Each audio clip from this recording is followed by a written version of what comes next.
want to ask this to Kary.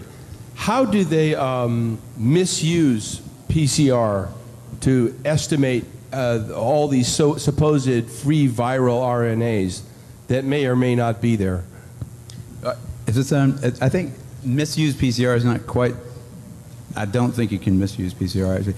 No, the results, the interpretation of it. See, if you can say, if they could find this virus in you at all, and with PCR, if you do it well, you can find almost anything in anybody. It starts making you believe in the sort of Buddhist notion that everything is contained in everything else, right? I mean, because if you can amplify one single molecule up to something that you can really measure, which PCR can do, then there's just very few molecules that you don't have at least one single one of them in your body, okay? So that could be thought of as a misuse of it, just to claim that it's meaningful.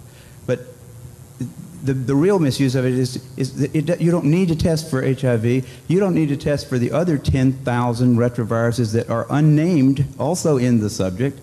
See, somebody that's got HIV generally is going to have almost anything that you can test for because they have definitely been. HIV is a fairly rare virus. There's only 1 million of us out of 250, 300 million people in America that have that virus. So you have to get around, either your mother had to have it and pass it to you, or you have to really be paying a lot of attention to people that do have it and paying only attention to them and get a pretty good chance of getting it that way. It's hard to get it, but if you have it, there's a good chance you've also got a lot of other ones because you've been in the market for it's been possible for you to get a lot of. To test for that one and say that has any special meaning is what I think is the problem. Not that PCR has been misused. It's like. It's not an estimation. No, it's a really quantitative thing. It tells you something about nature and about what's there, but it allows you to take a very minuscule amount of anything and make it measurable, and then talk about it in meetings and stuff like it is important. See, that's not a misuse. That's just sort of a misinterpretation.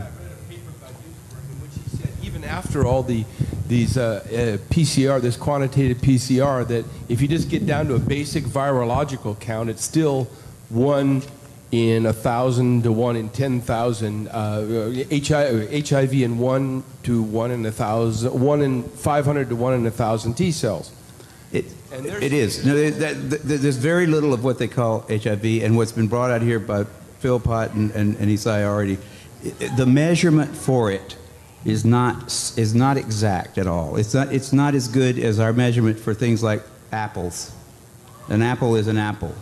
You know, you can get something that's kind of like, if you got enough things that look kind of like an apple and you stick them all together, you might think it was an apple. But and HIV is like that. Those tests are all based on things that are invisible, and the results are inferred in a sense. PCR is separate from that. It's just a process that's used to make a whole lot of something out of something. That's what it is. But it's not. It doesn't tell you that you're sick, and it doesn't tell you that the thing you ended up with really was going to hurt you or anything like that. That's why it's not. So even if you believe in HIV, it can't tell the difference between virus particles or active live virus. I mean, there's a lot of questions involved in this. Mm-hmm.